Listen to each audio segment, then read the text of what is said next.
Il se surnomme le meilleur. Et pendant longtemps, personne n'a osé le contredire. Il est arrivé, sûr de lui, insolent, provocateur. Il n'a jamais demandé sa place, il l'a prise. KO après KO. Règlement de compte après règlement de compte. Dans la cage, il était une machine. Hors de la cage, un showman. Il endormait ses adversaires et réveillait le public. Avec lui, chaque combat devenait un événement. Chaque mot, un coup. Chaque entrée, une déclaration. Il a dominé le monde du kickboxing. Il a humilié des champions. Il a conquis le MMA avec fracas, laissant derrière lui des corps allongés et un public en extase. Mais aujourd'hui, quelque chose a changé. Le temps passe. Les voix s'élèvent. Le doute s'installe. Certains disent qu'il a perdu de sa magie. D'autres qu'il évite les vrais défis. Pire encore, qu'il a peur de tomber.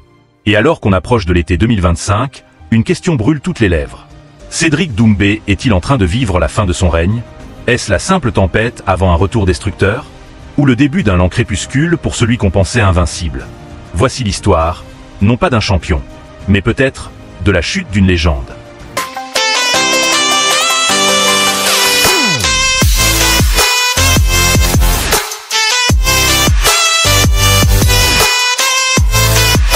Cédric Doumbé, c'est plus qu'un combattant.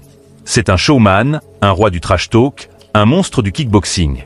Champion du monde à cette reprise, star du Glory, invincible sur le ring, puis transition vers le MMA.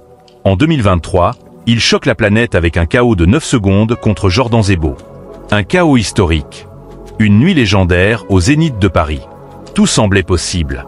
L'ère Doumbé venait à peine de commencer. Mais le 7 mars 2024, tout bascule. Cédric affronte Bézangour, Baki Chansoudinov. Un combat très attendu. Paris retient son souffle. Et là, coup de théâtre. Doumbé se couche par terre, il pointe son pied, il abandonne. Verdict, écharde dans le pied. L'arbitre arrête. Le public siffle. Internet explose. Certains crient à la honte. D'autres à l'injustice. Mais une chose est sûre, l'aura d'invincibilité est brisée. Doumbé, lui, dit simplement « Je ne suis pas un lâche. J'ai eu mal. C'est tout. » 2 mois plus tard, le 17 mai 2024, il revient. Opposé à Jalil Willis. Et boum, KO au premier round. Comme pour rappeler qu'il est toujours là. Toujours dangereux. Toujours Doumbé.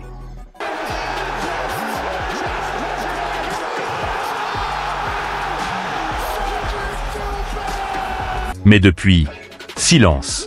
Aucune date de combat confirmée. La revanche contre Baki, toujours pas annoncée. Les mois passent. Les provocations aussi. Récemment, il a clashé Kevin Jousset, un autre gros nom, sans suite concrète. Et pendant ce temps, la hype semble redescendre. En juin 2025, Cédric Doumbé n'a combattu qu'une fois en plus d'1 an. Il s'entraîne, il poste, mais l'incertitude plane. Son image est toujours forte, mais le doute s'installe. Est-il toujours au sommet? Ou bien commence-t-on à voir les premières fissures? À 32 ans, Doumbé n'est plus le jeune prodige. Il a tout connu, les titres, la gloire, les KO, la haine, les applaudissements. Mais le MMA est cruel. Et les jeunes comme Baki ou Jousset frappent fort à la porte. Cédric Doumbé a toujours dit qu'il ne ferait pas de vieux os dans ce sport. « Je ne suis pas là pour faire de la figuration », répétait-il. Et si cette pause, ce flottement, annonçait quelque chose? Une retraite anticipée? Une sortie en beauté après un dernier gros combat?